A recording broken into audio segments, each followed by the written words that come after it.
5.1 FM. Twese hamwe birashoboka.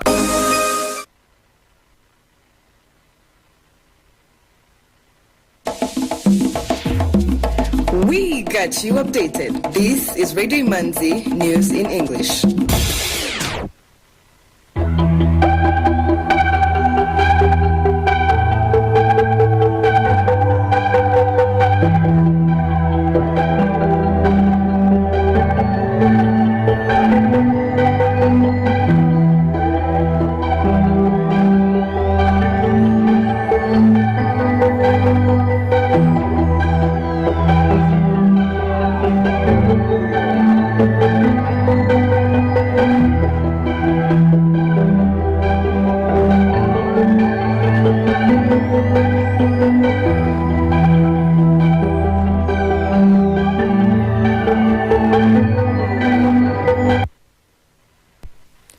This is Radio Imanzi, broadcasting from Kigali.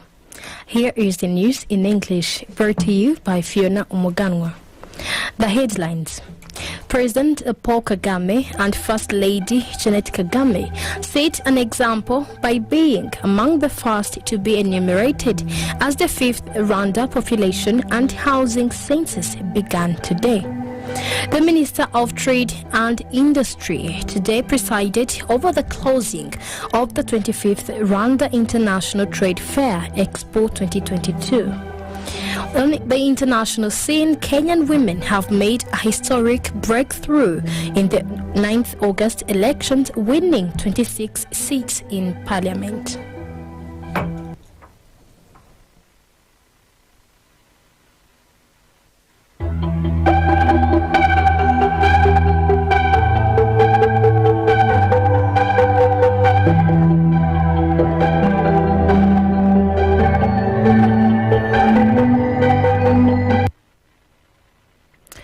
Welcome back. Now news in detail.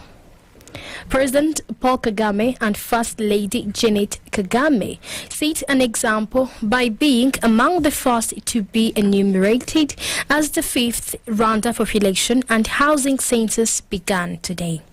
The head of state and the First Lady shared details of the first family, which were captured by Yusuf Murangwa, Director General of the National Institute of Statistics Rwanda at State House in Kiyovu.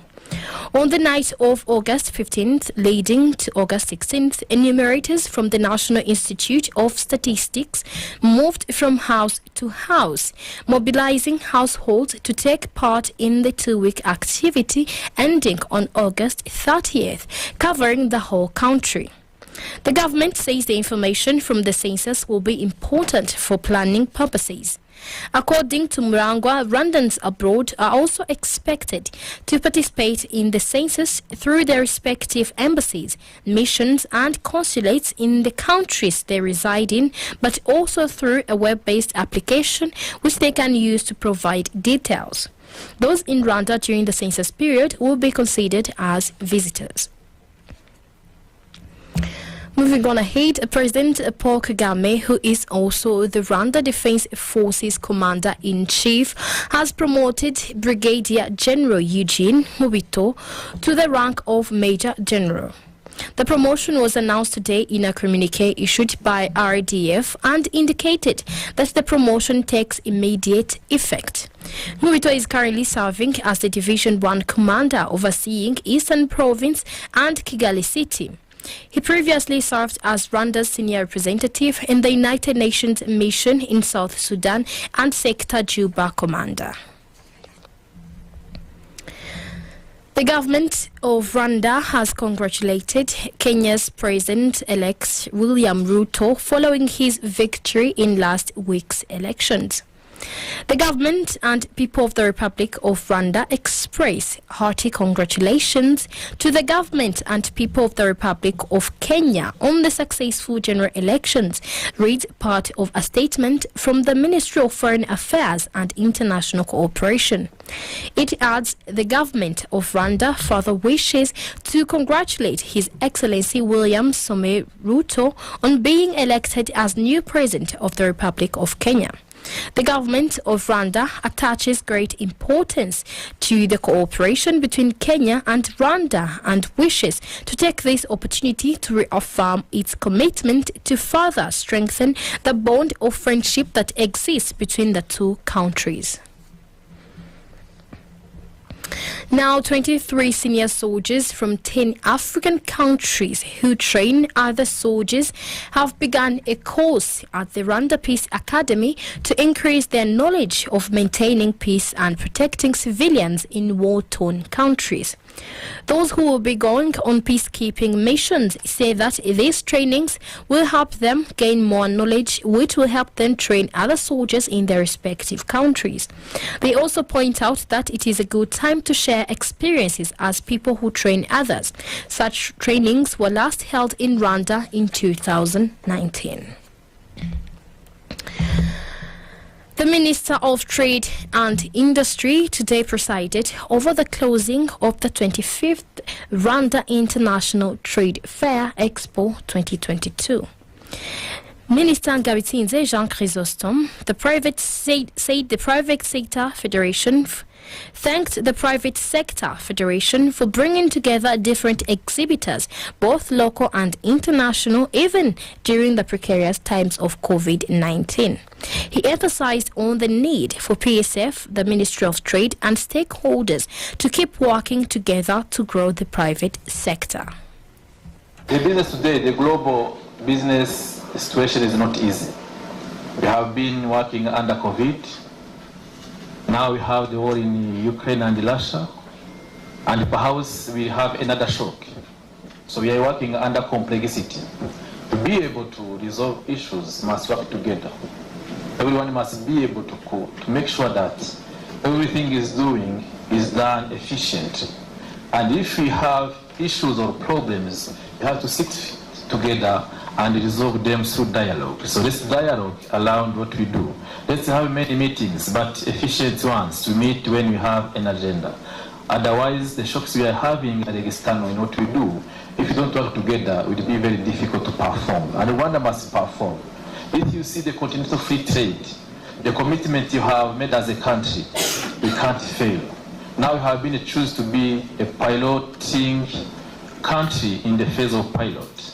So piloting, what is meaning? Meaning that if you succeed, you will be given other chance to go ahead. So we can't fail. So you have to make sure that the chance we have at African level, we exploit at the maximum. We have the issues of landlocked country. We know logistics is not easy. We know the cost of transactions are somehow high. The business we're doing are costing more than we can even have a profit.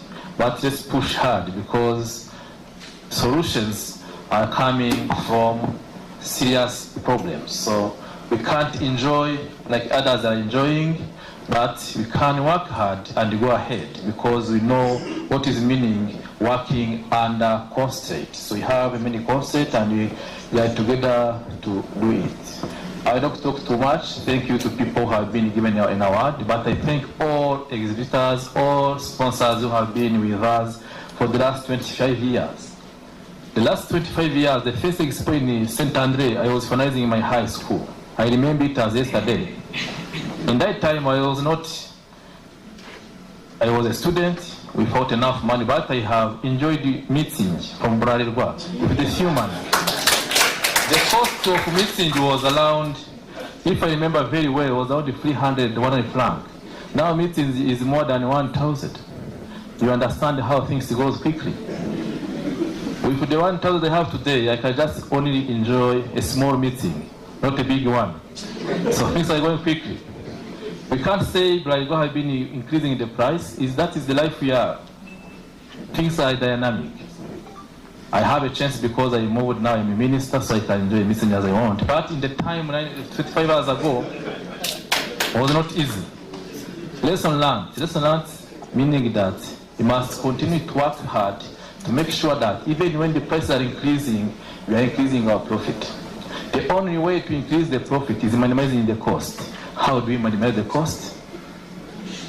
So this is the first thing you must think about, is through everything I have said, through policies, through strategies, through increasing productivity, production, everything we do, capacity building, so those things. Then to be more connected with the world. Because next 25 years, perhaps the meeting will be at 3,100 francs. Not because we want to do so, but because it's the environment where we are operating. So things change quickly. So I ask people here to change quickly as things are changing. Otherwise, it's not easy. Business is complex. Business is not a game. Like you can say, it's a chess. No, it's not a chess business. Business is working hard. It's working hard, it's thinking hard. So we can't sleep. We must be able, even when we dream, to dream how we can improve what we do. So Minicom as the ministry, we have that mandate at the policy level, but even at technical level. We have to make sure that our external relationship on trade, they are helping our PSF to get gain, because when they gain, the government gain. If you see the taxes around the business we have, everything we are doing now, we can now finance our GDP at a high level if you compare to years ago. That is because of you, because the business is paying. So we have to make sure that we work with you. I came here with the PS, we have the chief technical advisor, we have a cashier on trade. So I want to organize them and to tell you that we are together and we continue to be together. We hope to create an environment where PSF and the Minicom will become like one. So let's have informal meetings when it's necessary. Let's use WhatsApp. Don't worry. I know sometimes you say policymakers, ministry, they don't like WhatsApp. I like WhatsApp. Send me a message where you want, when you want, as you did this morning for the invitation, because on a business you can't close the doors. You must always be open. Open mind, open heart, and open will. Thank you.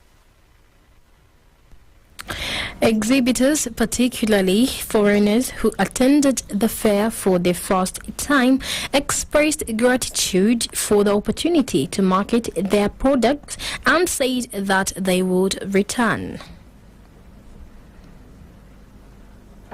National fair is many people, and first time the people I liked my product because it's first time to see this my product, and a very good exhibition and very succeeded the exhibition here because the people interested and very cheap price than the different price for any other exhibition in any other outside in the market.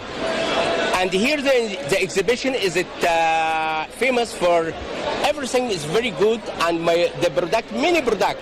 The people in Kigali interested. Never to find this all collection for this product here. And many people make a promotion. I like Rwandan hospitality, and I really like this kind of good show. They like it. Yeah, they are interested. They like it. They like it. I got my worth to come here. Rwanda is a good place to do business because Rwanda is honest, because Rwanda has ambition, because Rwanda is forward-thinking, and Rwanda has a good green agenda. Moving on ahead, farmers in the Korimak Cooperative in Gatsibo district say they have begun seed multiplication and will use locally produced seeds in the next agricultural season. Korimak is a rice farming cooperative that operates in the Kanyanyomba 1 Valley in the Gatsibo district. According to the farmers, there is a shortage of rice seeds on the market and they are very expensive, so they decided to solve the problem by introducing seed multiplication in the cooperative. According to Sekanyanji Charleona, the Gatsibo District Deputy Mayor in charge of economic development, the plan is for all rice farming cooperative to be able to multiply seeds, and that authorities are ready to help them in collaboration with other agricultural agencies.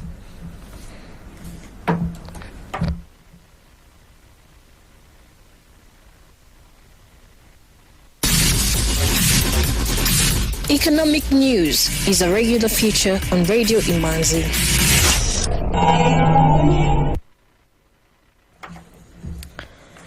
Now the Rwanda Stock Exchange Market Report.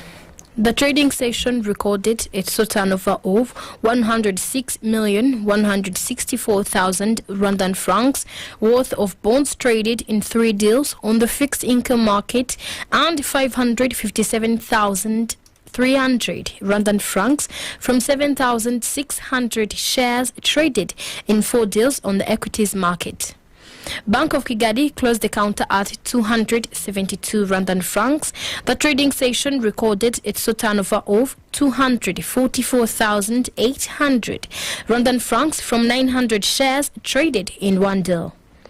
I&M Bank closed the counter at 43 Rwandan francs. The trading session recorded its turnover of 279,500 Rwandan francs from 6,500 shares traded in 2 deals. Bralirwa closed the counter at 165 Rwandan francs. The trading session recorded its turnover of 33,000 Rwandan francs from 200 shares traded in 1 deal. The equities counters closed with Simirwa at 120 Rwandan francs, M10 Rwanda at 177 Rwandan francs, Equity Bank at 440 Rwandan francs, Kenya Commercial Bank at 370 Rwandan francs, National Media Group at 1,200 Rwandan francs, Uchumi Supermarket at 104 Rwandan francs, and RH Buffalo closed the counter at 526 Rwandan francs. The currency market review of today. The Kenyan shilling buying price was 8.5 Rwandan francs and the selling price was 8.7 Rwandan francs. Tanzanian shilling buying price was 0.43 and the selling price was 0.44. Ugandan shilling buying price was 0.271 and the selling price was 0.277. Burundian franc buying price was 0.49 and the selling price was 0.5. The US dollar buying price was 1,021 and the selling price was 1,041. The British pound buying price was 1,230 and the selling price was 1,255. The euro buying price was 1,037 and the selling price was 1,058. Some items of international news on Radio Imanzi.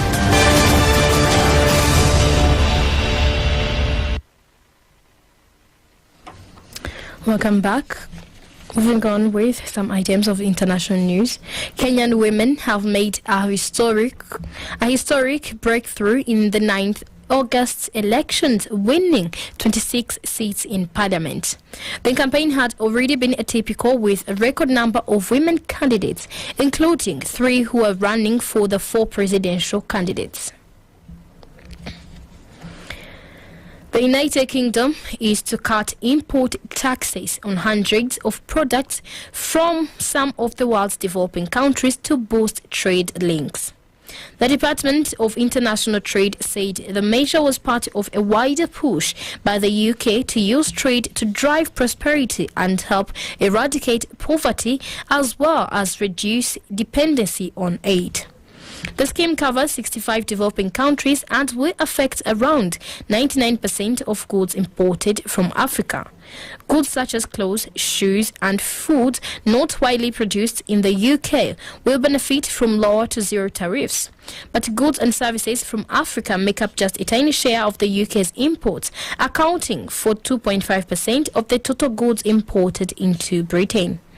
Only 8 nations from sub-Saharan Africa, mostly former colonies, count the UK in their top 10 export destinations, including Rwanda, Mauritius, Seychelles, Sierra Leone, Ghana, Mozambique, Kenya, and South Africa. The Developing Countries Trading Scheme comes into force in January and builds on a scheme the UK was first part of while a member of the European Union. Liberian president has suspended 3 Liberian officials named in U.S. sanctions imposed. imposed on Monday. According to a statement issued by the Liberian presidency today, President George Weah considers the allegations against the officials in the report to be grave. He also designated the suspended officials' principal deputies to act in their place. The United States announced that it had imposed corruption sanctions on senior Liberian officials, including a minister in charge of presidential affairs and President George Weah's Secretary General. France has said its final troops have left Mali, completing a withdrawal that ends a 9-year operation in the country. The French army said in a statement that it had made the major military logistics challenge of the pullout in an orderly and safe fashion. The Tunisian government has halted several attempts to smuggle 91 people to Europe overnight after a weekend in which more than 650 would-be migrants were intercepted and some rescued by the Tunisian authorities.